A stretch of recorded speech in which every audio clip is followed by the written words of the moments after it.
Nick Sandmann, he is the Covington Catholic kid, has had another victory in court. Federal judge in Kentucky ruled on Thursday that a $275 million lawsuit from Covington Catholic student Nicholas Sandmann against NBC Universal can proceed in court.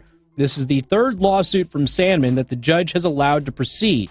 The U.S. District Court Judge William Bertelsmann dismissed parts of the lawsuit while allowing discovery on allegations that the network's coverage defamed the teen by reporting that he blocked Native American elder Nathan Phillips, who, by the way, is a stolen valor criminal, in January 18th, this year. And that was at the Lincoln Memorial.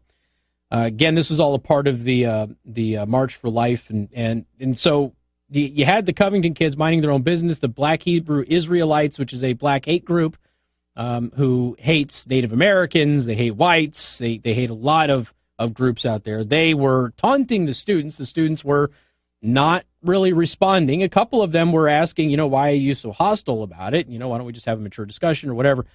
And then you had the Native American Nathan Phillips. He decided to go ahead and get in the face of Nick Sandmann, who was minding his own business. And Nick Sandmann did what you would expect anybody to do in that situation, was I'm just going to sit here and smile and not be threatening in any way, shape, or form.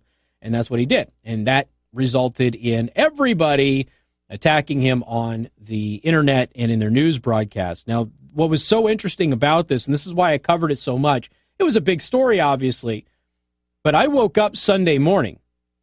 When I woke up Sunday morning, this story got going, the night before, I think, was the first time I heard something about it. And by 10 o'clock Sunday morning, we had the full video, which showed that Nick Sandmann was not guilty of anything they accused him of doing. That was Sunday morning. So I cracked the microphone on Monday, where all of this has been resolved, and yet I'm watching the Washington Post, I'm watching NBC, I'm watching CNN, I'm watching specific journalists, I'm watching celebrities, I'm watching a bunch of people continue to attack this kid in spite of the fact that we already had all of the video evidence that he was innocent. So they continue to do it. So this is the basis of his lawsuits. And for those of you who are maybe inclined to believe the press, well, the press didn't know, they're just reporting on it. No, they knew. That's the thing. They knew, they had the information, they had the facts of the case that Nick Sandmann was innocent of all of the accusations against him.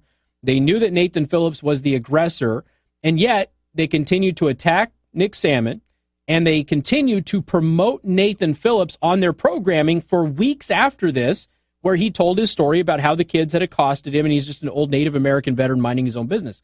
So all of that stuff, at that point, it's fake news, but it's also libelous because now you're slandering an individual that is innocent.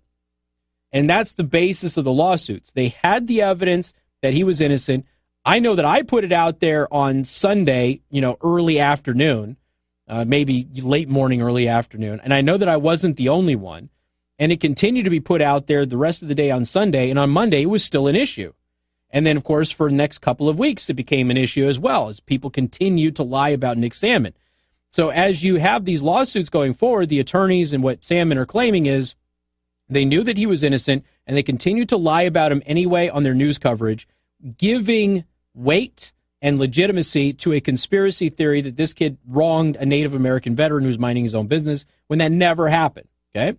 Sandmann attorney Lynn Wood wrote on Twitter, as predicted, today Judge Bertelsmann entered an order allowing Nicholas Sandmann case against NBC Universal to proceed to discovery, just as he had earlier ruled with respect to the Washington Post and CNN cases. Huge, huge win. Late last month, Bertelsmann reversed course on Sandmann's $250 million lawsuit against the Washington Post after having initially blocked it from moving forward. After reviewing an amended complaint, Judge William Bertelsmann ordered Monday that the case would enter the discovery phase, and hence a portion of the lawsuit against the newspaper could continue. That was the Cincinnati Enquirer. Of course, we reported on all of that. So they're all now going forward with the discovery phase, and the evidence, the timeline evidence on social media is crystal clear.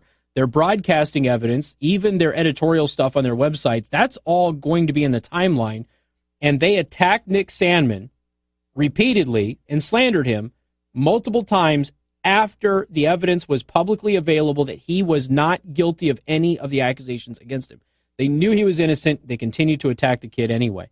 That's where these lawsuits rest with all of this. Not that the press reported on it, but because the press knew that there was exculpatory information out there and they chose not to highlight it and they chose to attack him instead. We've got more coming up on News Talk 95.3, Michiana's news channel.